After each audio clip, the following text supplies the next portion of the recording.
probably time. Yeah. For black women, it's our hair. Yeah, definitely. They don't know where to start. It's they've good. gotten to a point where it's too much. You know, they're like 60, 70 pounds overweight, and they can't see it. Right. They can't see the vision. It's going to take too much work. Right. The fifth one would be they can't afford a gym membership or something like that. Right. Yeah. They don't have the tools. Those are very good. So let's talk about hair first. And as you guys can see, I wore this hat today on purpose because I want you to see that I do work out on a regular basis, and my hair is an issue for me. It has always been an issue when it comes to working out. But this is how I see it. I'd rather have my hair not look the greatest for 5 days a week rather than be in a coffin when my hair looking great. And you're right about that. I would much rather that. So think about that. Is your hair that important, or can you really, is that really an excuse? Because you can wear a hat, or you can put your hair in a ponytail. Most of the time, it's how I am. Ponytail, hair back, hair in a clip. Yep. It looks professional for you ladies who are in the professional corporate world. There's also, I mean, the whole extension thing and the braid thing, you know, I love it because you have opportunities to change your hair up and change your look up to make it easier. So these days, there's so many options for you to use to get your hair a certain way. So it's really just an excuse why you don't want to work out. It's just, I don't know where to start. I'm at the point that I've already gained 60 or 70 pounds. I just feel disgusting with myself. I just don't, and I'm scared to go to a gym or to a place that other people can see me in workout clothes because I'm so uncomfortable, or I can't keep up with other people. So again, just excuses. You have to start someplace. So this is what I suggest. If you're comfortable enough to go to a facility, okay, get with a trainer and have them walk you around just one time and all the machines. And then you take it over yourself. Then you take it over. And everyone knows how to work a treadmill. Get in the treadmill, just walk. Just start. Do something. Another option is to work out in your home. And basically, if you have on-demand has the most amazing collection of workouts. Also, videos at home. There's so many things out there now that you can do in the comfort of your home. Nobody has to see you working out. You have to buy anything but maybe a video or have on demand. Now let me ask you this, because this is what I have found in my experience. When I was the 12 and denial of being a 14, I had to go to the gym. And a little different than maybe some others, I've worked from home for 12 years. So if I am at home, I will not work out. Right, so I will find something else to do other than work out. So do you think that if you're just, I think that if you're just starting, to me it seems like the gym is, because it puts you in that environment and it forces you to work out. Well, not necessarily, because how many times do you go to the gym and people are walking around doing nothing? They do nothing, walk around, they barely are moving on a treadmill. They're barely moving that elliptical. Barely. I don't even pay attention to people. I do. I'm a trainer and I see it. And I see it all the time. Okay. If you're living in Chicago, D3, my company, I made or created D3 because I really wanted to get people who were super active and super athletic to those who were super sedentary, so that everybody could come to an environment that they feel comfortable in. So find something that you feel, or some place that you feel comfortable going to on a consistent basis. And D3 is all about accountability. So it's not like you can come and go as you please at D3. It's a mandatory, if you're a member at D3, you have to come at least 8 times a month. So it's twice every week, basically. At least twice a week. Yeah. So it's kind of like, oh, I'm being held accountable to my workout, so I have to go. So find a place like that, or hold yourself accountable to getting it in. If it's your home, if you could do it at your home. If it's a gym, find some place, but stop the excuses, because it's just excuses. You just don't want to do it. You don't want to do it. Just call a spade a spade. It is what it is. You really don't want to work out. Yeah, I guess when I'm at home, I just really don't want to work out. Right. I will find something else to do. Because people do what they say. People do what they want to do. If you want to get that Gucci bag, you're going to save up your money, and you're going to get that Gucci bag. If you want that H3, you're going to find a way to get that H3. You know what I'm saying? So people do what they want to do and find ways to do what they want to do. So it's all excuses. Just start. Just start somewhere. The worst to me. I don't have time. I don't have time. But you have time to watch the Real Housewives of Atlanta. Oh, yeah. And you have time to go out to dinner with your friends and go shopping. But you don't have time to work out. You have time to work out. You're going to tell me that you don't have 30 minutes every other day to get a workout in. You find a way. If you really want to work out, you will find a way to do it. So it's an excuse.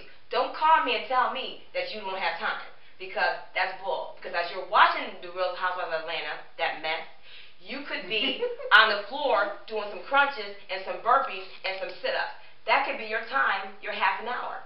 Well, you have to tell us what burpees are. I'm going to show you in a minute. I think a big part of it is, I think people feel like they really want to work out. They really want to be that person. They really want to be a person who can go to the gym on a regular basis and work out on a regular basis, but they feel that's unattainable. They feel like it's never been them in the past, so why should it be them now? But this is my thing. You write your life. You are the author of your life, and you decide what you are and are not going to do. That's right. And if you decide at this point in your life, I don't care if you're 400 pounds right now, if you're 300 pounds right now, you're the author of your life.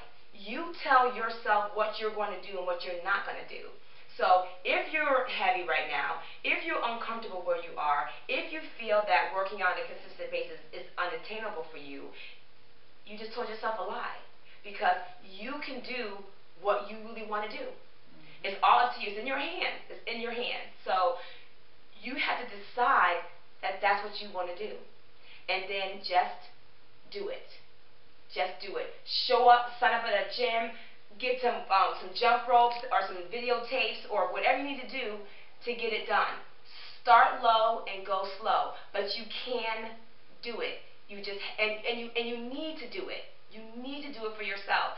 What aggravates me, Xavia, so much, and why I'm so passionate about fitness, is because it seems to me that all these people give money to these pharmaceutical companies.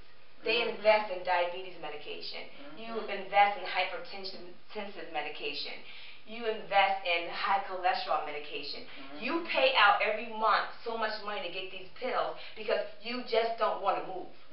And if you start to move your body and work out on a consistent basis, you can come off that diabetic oral medication. You can come off that hypertensive medication and not purchase that. You can invest in yourself. That's right. And people have to start seeing, working out as not a chore. Right. And not a task. Oh man, I gotta go to the gym. I don't want to go to the gym. That paradigm has to shift in your head. You have to change it and say, I get to work out. I'm going to invest in myself. I'm going to put time in myself. So think of it as not so much a chore or a task. Think of it as that's my time to get my body the way I want to get it.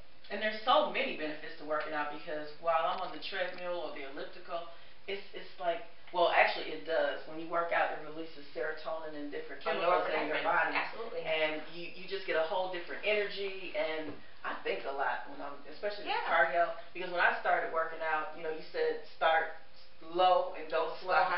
So as a size 12 at 198 pounds, I started off with cardio, and I started walking for what it takes 25 minutes to raise your heart rate and start burning fat. So I started out doing those 25 minutes, and then I'm a stretcher, because with being athletic, stretching is so important to your muscles. Absolutely. But I think that a lot of women don't incorporate strength training, and that's important. Oh, I love strength training, but that comes after. Right, but no, that's for me. It shouldn't, because the more muscle you have in your body, the more fat you burn just sitting there. That's true. So to be completely fit, you need the cardio aspect, you need the strength aspect, and you need the flexibility and the stretching aspect. That's a truly fit person. So a lot of women say to me, hey, Dre, I don't want to lift. I don't want to. You're preventing osteoporosis. You're building muscle, which is replacing fat. You are, and that basically, when you think about it, when you look at Biggest Loser, right? They have those yellow oozy things of fat. You know what I'm talking about? Those plastic things. They make them carry these oozy yellow big things of fat. And the difference from fat and muscle is fat is oozy and like this, muscle is tight and like this. So basically, the more muscle you have in your body, the more you start to come in inchwise, right? And then the more muscle you have in your body, the more calories you burn just sitting there. Whatever it is that gets you going, that's what you need to do to start. And then, like I said, with my story, I started with step aerobics and strength training, right? And then I was like, you know what? I see results here. Let me cross train a little bit more. Let me add a spin class. Let me add a Zumba class. Let me add some other things to my repertoire so I can kind of cross train and see make the differences. But starting out, like you said, if cardio gets you going, stick to it. Whatever makes you do what you do, well, do it. I also want to discuss a little bit about how do you make working out a permanent and consistent part of your life? What are the steps you have to take? And I think one of the things and the most important thing is you have to commit to yourself and decide, that's it. I'm going to work out. And a lot of people at D3 have had a lot of success with that. They decided, this is it. I'm going to work out. And we've had people with us since 2007 who have never, ever worked out ever in their lives this long. And they've committed to themselves. Wow. And they're coming on a consistent basis, up to 5 and 6 times a week. Oh, so it's amazing. So it can be done. But you have to tell yourself, this is it. I'm going to commit. Again, change the paradigm in your head. It's an investment into my body, into my health, into my life. It's not a task. Tell yourself you're investing in you. And that's important. This is huge. Find something that you love to do.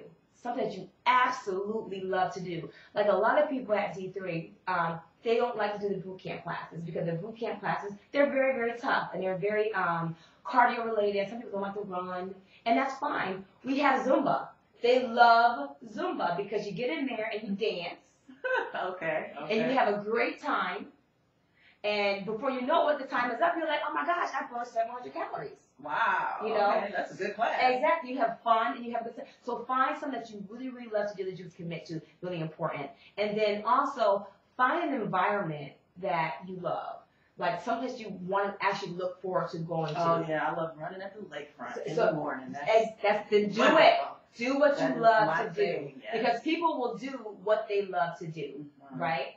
And then it's always good to journal. Journal your progress. So say you tell yourself on Sunday night, I'm going to work out Monday, Wednesday, and Friday this week, and you tell yourself what you're going to do.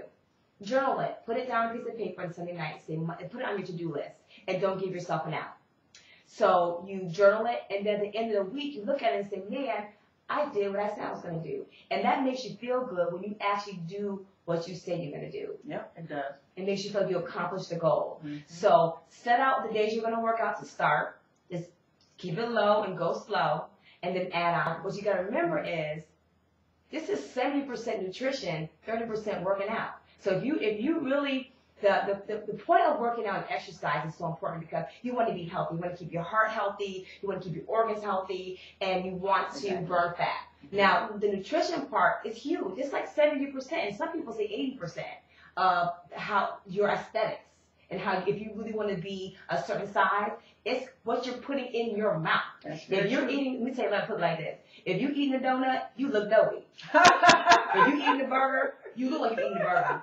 If you're eating tilapia and brown rice and broccoli, you look like you're eating tilapia and brown rice and broccoli. You are what you eat. That's the real deal. So nutrition and exercise go hand in hand. You can't just exercise. Let me go back.